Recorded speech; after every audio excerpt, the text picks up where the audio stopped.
Bem-vindo a mais um estudo sistematizado da doutrina espírita. O tema de hoje é morte e desencarnação. Aproveitem.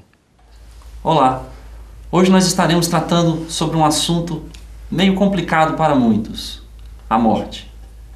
Mas antes da gente começar, a Gladys vai fazer uma leitura para a gente e o Luciano falar uma prece.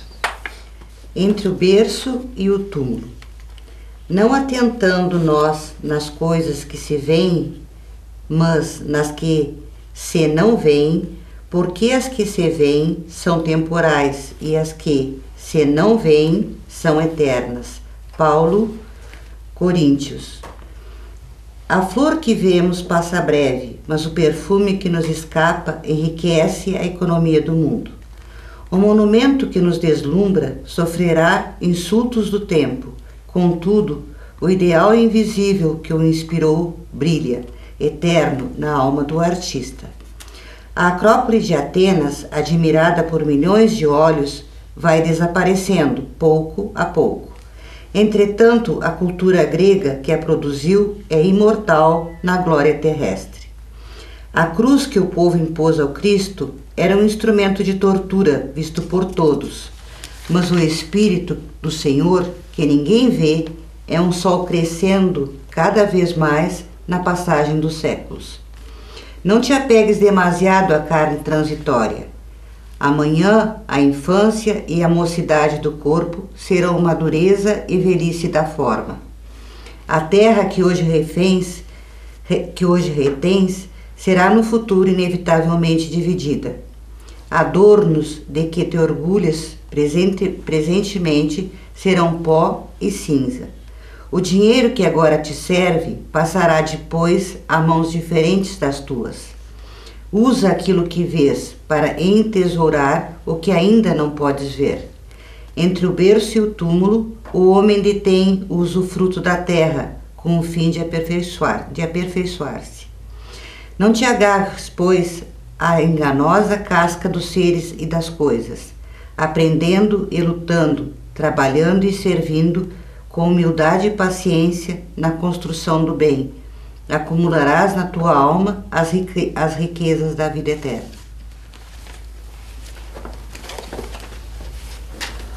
Pai amado, de infinito amor e bondade, amigos da espiritualidade superior, aqui estamos para mais um encontro e esperamos contar com a inspiração, com a intuição que vem do alto, de modo a que possamos colocar os temas de modo a esclarecer, de modo a nos instruir da melhor forma possível quanto aos conceitos da doutrina espírita, e que possamos, Senhor, nas conversas de hoje, estarmos atentos a esses princípios e desenvolvê-los da forma mais correta e natural possível. Sê conosco, Senhor, então, amparando-nos, intuindo-nos, protegendo-nos, abençoando-nos, hoje e sempre. Que assim seja. Então, nós temos uma pergunta a fazer. Se você morresse hoje, você acha que estaria preparado? Vocês acham que estariam preparados? Quando fizeram essa pergunta numa aula de estudos, eu estava começando, né, os estudos, estava retomando as atividades na doutrina, que eu fiquei muito tempo afastada. E quando fizeram essa pergunta, de fato, eu pensei, eu não ia desencarnar muito bem, não. Mas a gente tem muito apoio, assim, na literatura, né, nos livros, e aí eu acho que funciona como um suporte para que a gente possa ter o nosso despertar e que a gente possa, ao menos, buscar, né, compreender um pouco mais sobre esse momento. Mais ou menos por aí, né, Fernanda? A gente tenta entender que a nossa situação, ela varia muito de acordo com aquilo que nós somos hoje, né? Então a gente não consegue ter uma identificação talvez tão fácil do que seria, né, essa questão de deixar hoje esse plano, né?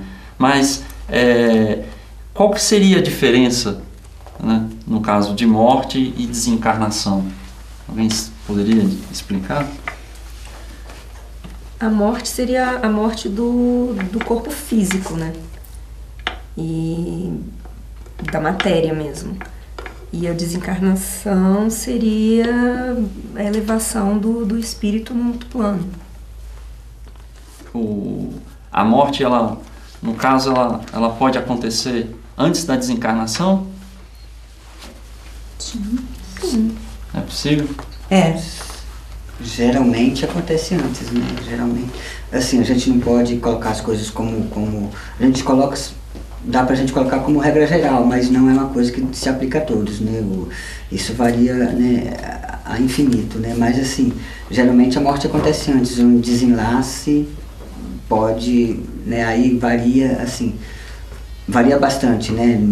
Dificilmente vai ser exatamente no momento da morte, mas esse é um momento que pode demorar mais ou menos, a depender do desprendimento do espírito, né? Do desapego, né? Essas coisas. A diferença básica, né, seria justamente que a desencarnação, ela é a libertação do espírito. Exato. Né? Então, na verdade, o espírito, ele está ligado ao corpo através do perispírito, e a desencarnação seria essa libertação. Essa libertação, normalmente ela tende a ocorrer assim que o corpo, né, que a vida orgânica já não oferece mais contribuição para o espírito atuar. Então, ou seja, a partir do momento que a vida orgânica se esvai no corpo, o espírito não tem mais razão porque está ligado ali, e aí ele começaria a se desprender. Já cumpriu o seu papel, né? Já cumpriu o seu papel. Então, mas para alguns casos, né, isso dependendo da vida como a pessoa conduz, né, isso já pode acontecer mesmo antes desse esgotamento orgânico. Né? Então, há alguns casos que é relatado justamente por conta da elevação que o espírito tem, da conduta que ele tem durante a vida, né, ele já consegue se desprendendo, né, já do corpo, mesmo antes do corpo ter aquele esgotamento orgânico. Né? Então, são pessoas que elas têm como se diz assim, um desprendimento, né, total total não digo, né, mas elas não são pessoas tão aprisionadas à matéria, né, então eu acredito que para elas se torna mais fácil esse desprendimento, não é isso? Sim. Então eu acredito que então aos pouquinhos já vai acontecendo. Então no momento do desencarne dela, ela não vai sentir tão violentamente quanto uma pessoa que não está preparada, que está muito ligada ainda à matéria. E esse processo de desencarnação, vocês têm ideia de como é que funciona ele? Esse processo? É uma coisa que acontece instantânea, ou ela gradualmente vai se libertando o espírito? Toda desencarnação é gradual, ela vai acontecendo gradualmente. Ela nunca é assim abrupta. E cada caso é um caso, né? Exato. Não tem uma regra de como vai ser para todo mundo, né? Depende muito de cada um. Da pessoa. Uhum. Eu acho que é legal falar também a questão, como a gente estava falando da questão da morte, né, do corpo. No Livro dos Espíritos, a questão 68, ele pergunta, né, qual a causa da morte dos seres orgânicos? E a resposta, esgotamento dos órgãos. E daí a gente lembra que tem a questão do nosso fluido vital, né, que é o que, quando nós vamos encarnar no planeta, nós vemos com uma quantidade de fluido vital, que ele é uma variação do fluido universal, que todo mundo tem a sua programação. Então, o seu potinho de fluido vital vai lá durar os seus 60, os seus 80 anos. Não sei, né? Isso vai depender da pessoa. E daí, então, quando ocorre realmente a morte orgânica, a gente tem esse esgotamento do fluido vital. E daí realmente o corpo aí começa a entrar nesse processo de desencarnação. E ao longo da nossa vida, às vezes a gente vai perdendo, né? E aí isso a gente vai falar alguns casos, né, também do estilo de vida de cada um de nós, porque dependendo se a pessoa, ela é uma pessoa que ela abusa muito da comida, do álcool, dos cigarros, todo esse tipo de coisa que vai agredindo o nosso corpo físico, faz com que a nossa vida útil, né, também vai diminuindo. No Livro dos Espíritos, né, também na questão 70, nos comentários do Kardec, ele fala, né, que os órgãos, né, se impregnam desse fluido vital, né, e esse fluido dá a todas as partes do organismo uma atividade que as põe em comunicação entre si, né, e no caso de certas lesões, né, e normaliza as funções momentaneamente perturbadas. Mas aí coloca, né, que quando os elementos essenciais ao funcionamento dos órgãos estão destruídos ou muito profundamente alterados, o fluido vital se torna impotente para lhes transmitir o movimento de vida e o ser morre. Então, ou seja, pode até ter, no caso, quando todo ser, quando nasce, ele vem com uma carga de fluido vital que é variável para cada pessoa, né? E essa carga seria como se fosse uma pilha, que daria a energia para aquela pessoa para viver a quantidade de tempo que ela estaria programada para viver. E com a falência de no caso de algum órgão que não consegue, que seria algum órgão essencial para a vida, né? Com a falência dele ou com alguma doença ou alguma coisa que a pessoa possa ter provocado, né? Esse fluido vital, mesmo que ele esteja suficiente no organismo da pessoa, às vezes ele não é suficiente para curar aquele órgão, e aí a pessoa morre, né? Então, às vezes, isso acontece muito com as questões dos abusos, né? Que às vezes a pessoa faz do álcool, cigarro, né? Ou seja, impregna o determinado órgão com a quantidade de substâncias nocivas que o fluido vital que existe no corpo da pessoa não consegue reparar aquilo. E tudo aí, tem limite, né? Tudo tem limite.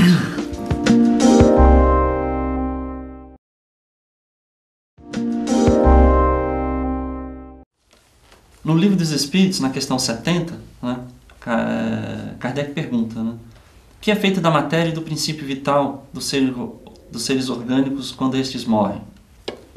E a resposta: a matéria inerte se decompõe e vai formar novos organismos. O princípio vital volta à massa de onde saiu, né? E nos comentários ele esclarece, né, que os órgãos, né, se impregnam de fluido vital. E esse fluido dá a todas as partes do organismo uma atividade que as põe em comunicação entre si, nos casos de certas lesões, e normaliza as funções momentaneamente perturbadas. Mas, quando os elementos essenciais ao funcionamento dos órgãos estão destruídos ou muito profundamente alterados, o fluido vital se torna impotente para lhes transmitir o movimento da vida e o ser morre. Então, aqui mostra, né, que o fluido vital que nós trazemos quando nós nascemos, a carga de fluido vital, né, ela está presente em todos os nossos órgãos, né, e uma lesão, né, que aconteça em algum dos órgãos, o fluido vital que nós temos, ele é utilizado para recompor essa lesão.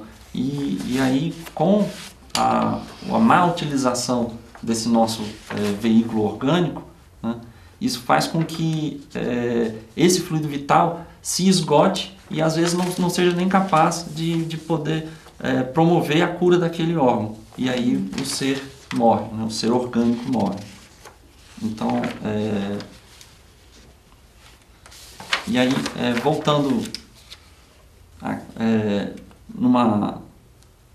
nessa questão da transição, né? Nós temos a morte e nós temos a desencarnação, né? E a desencarnação, ela é o desatamento dos nós, né? Ou seja, dos laços que estão ligados ali ao nosso corpo, do perispírito ao nosso corpo, né? E a morte em si nada mais é do que a cessação da vida orgânica, né? E com no caso a morte, há uma mudança na pessoa? Não.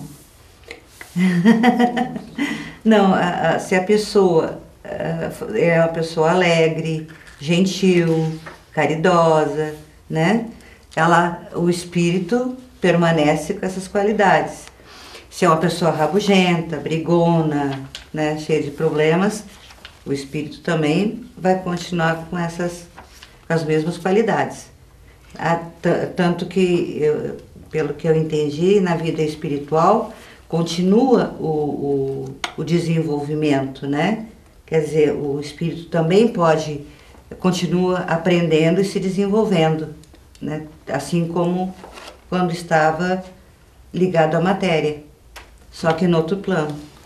Aqui no Livro dos Espíritos, na questão 149, diz o seguinte: em que se torna a alma no instante da morte? Né? Aí a resposta: volta a ser espírito, isto é, retorna ao mundo dos espíritos, que havia deixado momentaneamente. Então aquilo é um retorno. Né?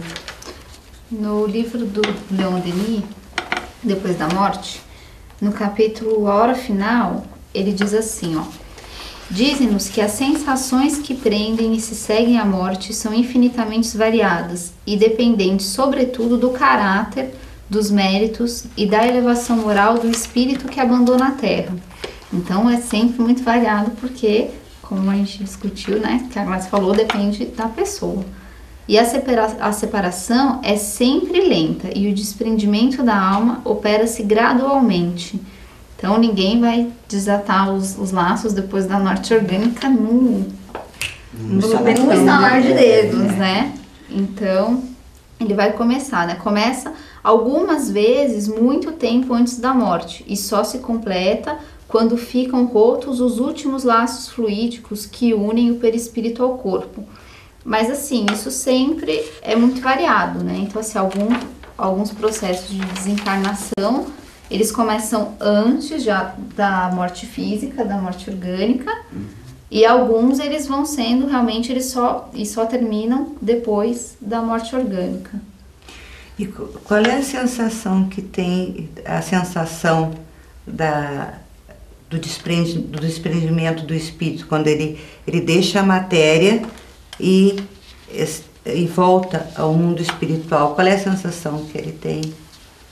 Essa sensação a gente vai ver mais à frente. Mais adiante? Mais não, à agora? frente. É que ela já estava falando, ela falou no... Porque na realidade o que até Leon Denis coloca em outro livro, né, O Problema do Ser Destino da Dor, né, que a morte, ela em nada muda a nossa natureza espiritual, né? Os nossos caracteres, o que constitui nosso verdadeiro eu, né? Então a gente continua sendo a mesma pessoa. A individualidade, né? Então tem muita gente que acredita que com a morte, né, eles vão estar diante de uma outra pessoa, diante de si mesmo como sendo uma outra pessoa. Só que na realidade elas vão continuar sendo elas mesmas. Então se você é uma pessoa que é muito amarga, né, não vai ser a morte que vai fazer com que você mude de percepção ou de atitude, né? Então, porque sendo a morte orgânica, você continua sendo quem você é, né? O seu corpo é simplesmente um veículo da sua personalidade. Justamente. O espírito, como ele continua sendo o mesmo, o corpo já não vai ser mais, porque o corpo vai se desintegrar. Mas o espírito continua sendo o mesmo. E, ou seja, a própria natureza, ela não dá saltos. Quanto mais nós que estamos ali seguindo, né? Aprendendo nesse rumo. Ainda no processo de desencarnação, ele coloca, né? Entretanto, em todos os casos, a separação da alma e do corpo é seguida de um período de perturbação. E daí eu queria perguntar o que seria esse período de perturbação. O que seria uma perturbação? Ele não consegue identificar, ele não consegue de momento, assim, no momento exato, se dar conta do que está acontecendo com ele, né? Então, dependendo se o espírito é um espírito elevado, né? Vamos dizer, elevado, né? Essa perturbação dura pouco, pode durar horas ou alguns dias. Se é um espírito perturbado, né? Aí pode demorar até anos para ele, para passar essa perturbação. Essa perturbação, pelo menos eu acho que se dar conta, né, de que realmente a pessoa saiu desse plano para outro. A perturbação, ela seria mais ou menos isso, que seria a consciência de si mesmo. Então, ou seja, o espírito, ele vai, com a desencarnação, né, há um tempo variável nessa percepção de si mesmo. Então, ou seja, é variável. Há uns que percebem em algumas horas, outros dias, e outros levam anos para perceber a si mesmo, para conhecer, se identificar, se perceber, identificar onde que ele se encontra. Né? Isso. E aí, novamente, essa variação vai depender da condição moral do espírito, né? E assim, dele se perceber agora em um estágio novo da sua vida, da sua existência, né? Então, assim, é um momento de transformação e esse momento, enfim, vai acontecer uma perturbação mais ou menos prolongada, a depender da elevação do espírito, né? Do conhecimento, eu acho. Do conhecimento também, de sentimento, né? Porque assim, a transformação, né, é uma transformação de estado e, né, alguma perturbação, ainda que mínima, vai ocorrer, né? Aí ela vai ocorrer. E isso vai depender o prolongamento dessa perturbação e a intensidade vai depender da elevação moral do espírito, né? Seriam as sensações, então, também, né? Uhum. Por isso que ele coloca, né? Para os que... aquelas pessoas realmente que... os bons e justos, né? Esse período de perturbação seria curto, né? E ele quase nada sente. Já numa separação, ela é mais dolorosa para aquele espírito que não acredita em nada, né? Ou realmente que teve alguma morte assim muito violenta, muito terrível, que às vezes alguns casos que eles sentem, eles relatam, né? Os vermes lhe corroem as carnes, né? Então chegam a ter as sensações físicas, né? Da carne.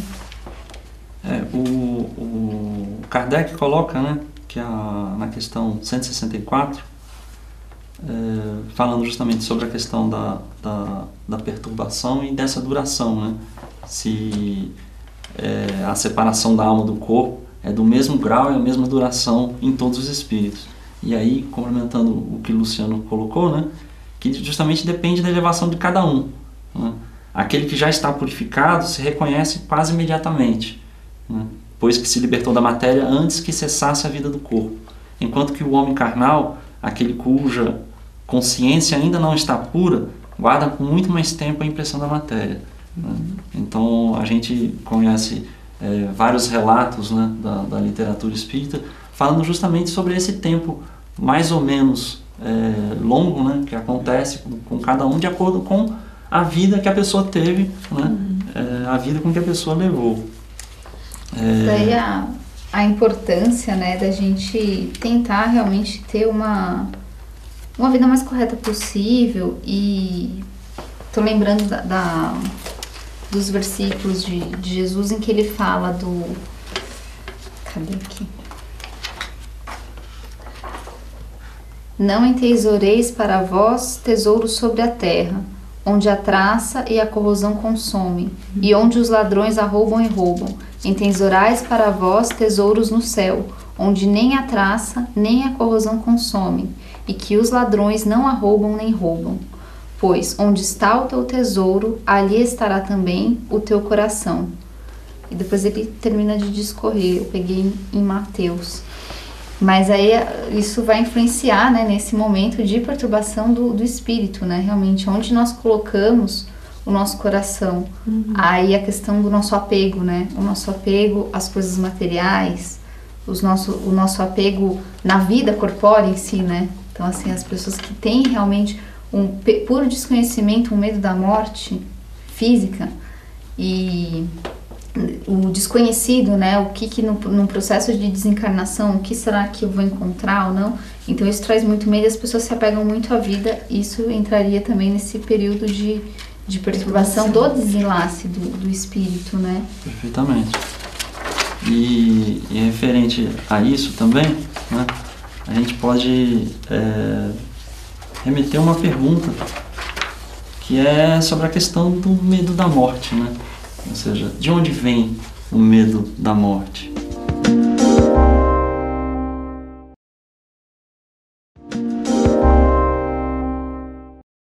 Sim, tem pessoas que acham que é muito dolorido, né? Esse desprendimento. Né? E, inclusive, no Livro dos Espíritos, na questão 154, fala disso. É dolorosa a separação da alma e do corpo? Aí eles dizem, não. O corpo quase sempre sofre mais durante a vida do que no momento da morte. A alma, nenhuma parte tem nisso. O sofrimento que algumas vezes se experimenta no instante da morte são um gozo para o espírito, que vê chegar o termo do seu exílio. Né? Aí ele tem mais um comentário. Na morte natural, a que resulta do esgotamento dos órgãos e em consequência da idade, o homem deixa a vida sem o perceber. É uma lâmpada que se apaga por falta de combustível. O medo da morte, eu acho que vem desde o início dos tempos, né? É que o homem foi evoluindo e foi começando a ver a morte por exemplo, de uma outra maneira. Para muitas pessoas, até hoje, né? Falar na morte é quase que a pessoa se apavora, né? Ela tem medo, porque ela tem medo do quê? Do desconhecido, né? Todos nós temos medo do desconhecido. E a morte mesmo, para nós que somos espíritas, a gente ainda tem um receio, né? Quer dizer, nossa, será que eu me comportei bem? Será que eu fiz tudo que era certo? Será que eu estou preparado para entrar no outro plano, né? O que eu vou encontrar? Então, quer dizer, e as outras pessoas que são leigas, que não têm noção nenhuma sobre isso, para elas a morte é aterrorizante. É simplesmente sair da vida, de tudo que elas conhecem e entrar praticamente no nada, né? Para quem não acredita. É o fim, exato. Eu acho, Gladys, que você tocou num ponto fundamental, que esse negócio, o medo da morte também vem muito do medo do desconhecido. Do desconhecido. E aí a gente pode voltar à pergunta inicial, né? Como que se a gente desencarnasse hoje, né? Se a gente morresse hoje, né? Se nosso corpo morresse hoje, né? Como a gente estaria preparado? Essa pergunta, né? Eu entendo que é uma pergunta difícil da gente responder, assim, mas é uma pergunta que a gente deveria fazer sempre, né? Será que a gente está preparado, né? E assim, a gente deve se fazer essa pergunta sempre e assim, buscando responder assim, bom, será que o meu passamento vai ser tranquilo, né? Será que isso vai ser tranquilo? E assim, mas também a gente entender que esse momento e que o depois, né, da morte vai ser uma consequência da vida que eu levar. Mesmo que a gente entenda, né, que isso faz parte do ciclo da vida da gente, existem muitas coisas aqui no mundo material que a gente se prende, que a gente ama, né? Então eu acho que de qualquer maneira não deve ser fácil. Deve sempre, eu acho que há uma fase de adaptação, de reconhecer, sei lá, de adaptação mesmo, né? E acredito que do outro lado deve existir, né? Alguém que esteja lá nos esperando, exatamente para nos dar esse suporte que a gente vai precisar. Porque eu não acredito que seja fácil para ninguém, né? Sair do plano material para o plano espiritual sem sentir nada, né? Eu acho que por melhor que a pessoa seja, né? Porque a gente tem os amores da gente aqui também, né? O processo desse, que você falou assim, não sentir nada, né? Na libertação do corpo físico, nesse enfraquecimento dos laços, realmente a gente não sente, pelo menos o que se relata, né? Em Allan Kardec e Leon Denis, que os laços enfraquecidos, para quem foi justo, ela passa como um leve entorpecimento. Então é como se a gente realmente assim estivesse dormindo, isso fosse realmente inconsciente. O pós-desencarnação são outros 500, que realmente vai depender do que nós fizemos na vida. Mas o que nós lemos muito na doutrina, né, que a gente tem que sempre relembrar isso, é que a morte não existe. A morte, ela é uma passagem. E da mesma forma, o mesmo pavor que nós temos do processo de desencarnação, quando nós tratamos do assunto de reencarnação, também bate aquele frio na barriga, né? Então assim, eu vou ter que reencarnar de novo e passar por isso. Porque você seria o desconhecido de você mesmo, né? Será que eu vou suprir aquelas provas que eu me propus a fazer? E no processo de desencarnação também, é como se fosse um parto, né?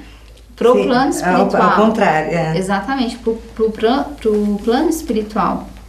Mas a gente, realmente, é a questão que não o Luciano falou. É uma pergunta que nós temos que fazer todos os nossos dias para saber se eu estou preparado na questão realmente, moralmente, será que eu estou realmente treinando o desapego, né? Será que eu estou realmente me trabalhando as minhas imperfeições para que eu tenha uma desencarnação boa?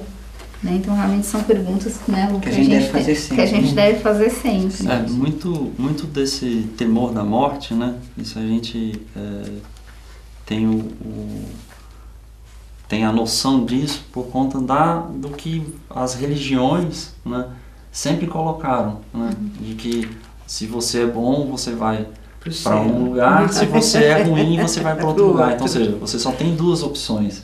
E aí, no mundo que nós vivemos, não é fácil você estar isento de qualquer erro, né? Então, ou seja, a gente estaria com essa propensão definitivamente a ir para um lado só, porque a gente está sempre errando, né? Então, diariamente a gente está cometendo equívocos e tudo, e essa falta de opção, né, ou seja, não ter um outro lugar referente a isso para muita gente ainda causa temor.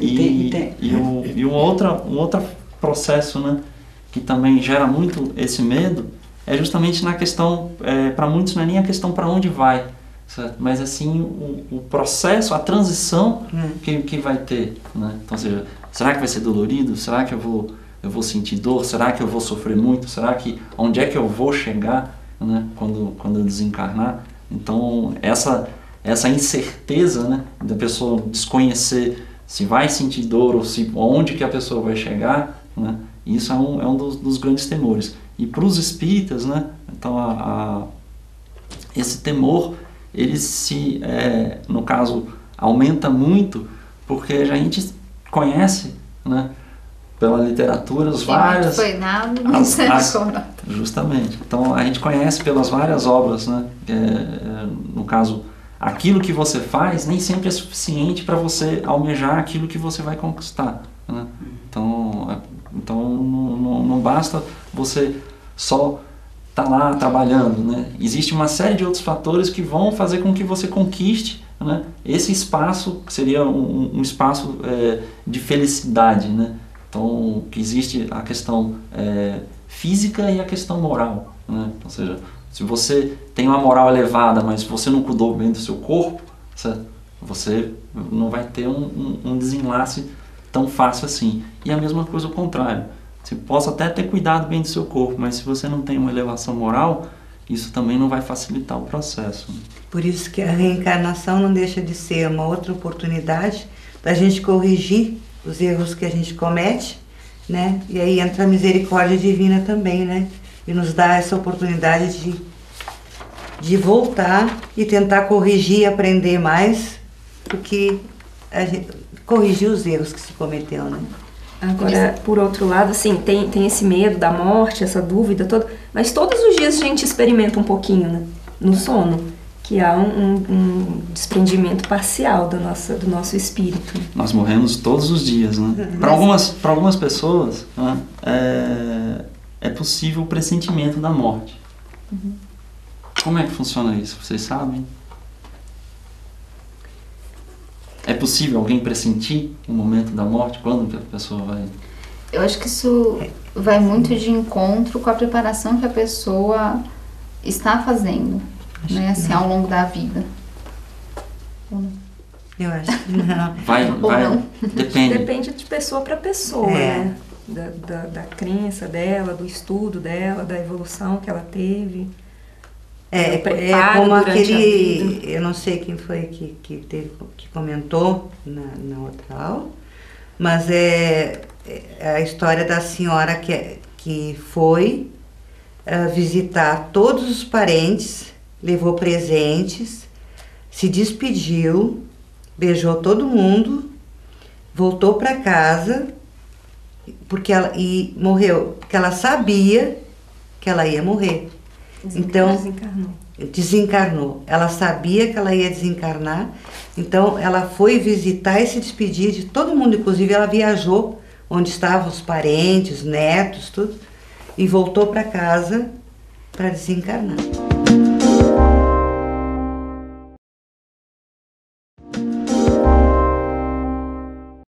Esse pressentimento, ele acontece justamente porque, como a Patrícia disse, né?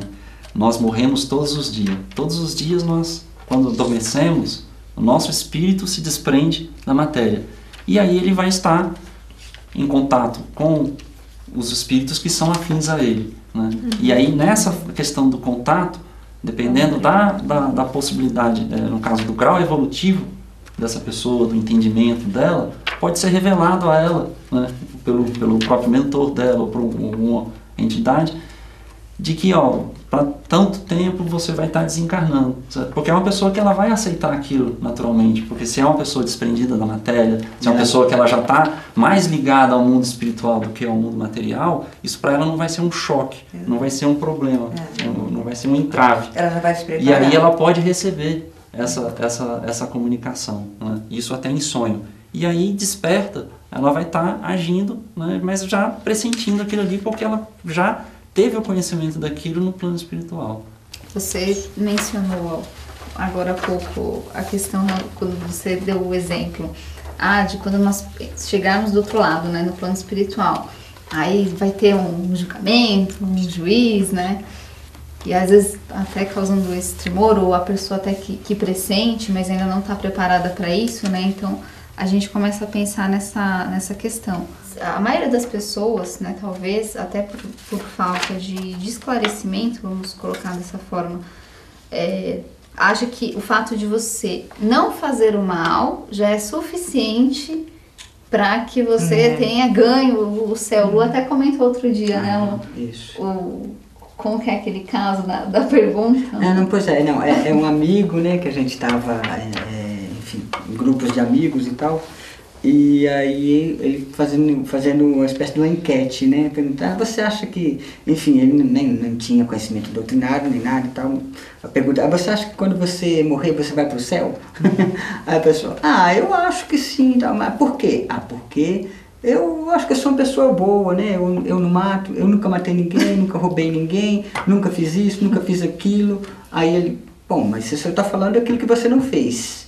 E o que é que você fez? Né? Aí as pessoas ficavam assim sem resposta, né? Porque, enfim, não basta não fazer o mal, né? É preciso fazer o bem. Então, enfim. Me recordei aqui quando Jesus ele diz aos discípulos, né? Que se alguém quer vir após mim, negue a si mesmo, tome a sua cruz e siga-me. Pois quem quiser salvar a sua vida, a perderá. E quem perder a sua vida por minha causa, a encontrará. Então, os próprios, que nem o Luciano colocou, né, assim, muitas pessoas acham, né, então, eu sou uma pessoa boa, por quê? Porque eu não mato, porque eu não roubo, né, assim, situações muito extremas, né, mas é no nosso dia a dia, né, então, assim, o treino da nossa paciência, o treino do perdão, do amor ao próximo, são coisas que realmente, assim, são os ensinamentos que o Cristo nos deixou, né. Eu acredito que... Então, a questão do negar a si mesmo e tome a sua cruz, né? E siga o Cristo é assim, lutar contra as nossas imperfeições, as nossas fraquezas, né? Realmente lutar contra isso, passar pelas dificuldades com resignação, treinar o amor ao próximo, para que a gente possa realmente salvar. Então assim, quem quiser salvar a vida é o Espírito que ele está falando, porque essa é a nossa essência. Nós somos espíritos revestidos de um corpo carnal, né? Não é o contrário.